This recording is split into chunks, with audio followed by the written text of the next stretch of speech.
Magandang araw mga kababos. Narito ang latest news ngayon sa PBA. Coach Jimmy Alapag official nang nasign ng NLEX bilang bagong head coach nila. Converge nagbawas ng player nila para sa Governors Cup.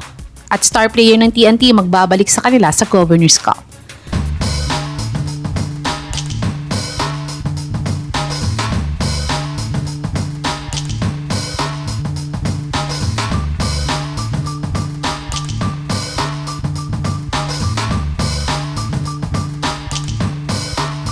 Si Coach Jimmy nga ay former development coach ng Sacramento Kings sa NBA.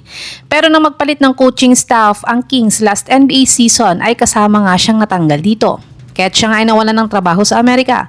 Ngunit kinuha naman siya agad ng MVP Groups at ginawang bagong head coach ng NLEX. At kagabi nga lang ay official na siyang sinay ng NLEX Road Warriors bilang bago nilang head coach sa team nila.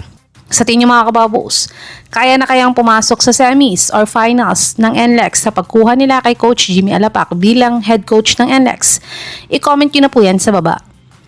Dumako naman tayo sa balitang nagbawas nga daw ang Converge ng players sa team nila.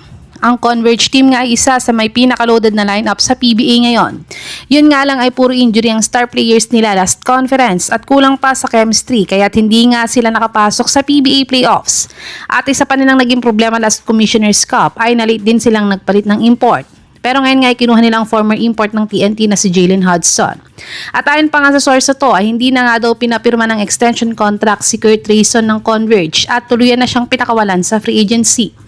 Si Rayson nga isa sa mga nakuha ng Converge last conference via trade kasama si Jonel Policarpio.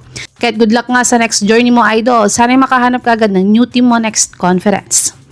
Tumungo naman tayo sa balitang may pabalik daw na star player ang TNT sa Governors Cup. Ang TNT nga isa sa mga loaded team ang lineup nila ngayon sa PBA.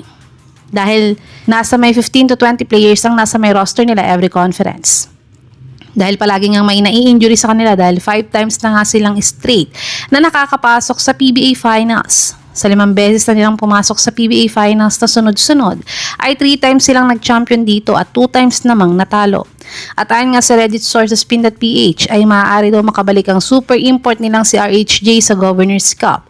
Ito ay dahil may ilang buwan ngang nakabreak ang PBA dahil sa 4th window at 2026 Asian Games. Kaya kinumpirma nga ni Coach Jolas na pag magtuloy-tuloy daw ang recovery ni RHJ ay baka makahabol nga daw siya sa PBA playoffs next conference. Pero for the meantime nga ay si Darius Days muna nga ang reinforcement import nila sa Governors Cup.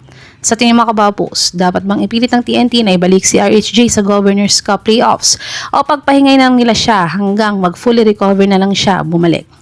I-comment nyo na po yan sa baba.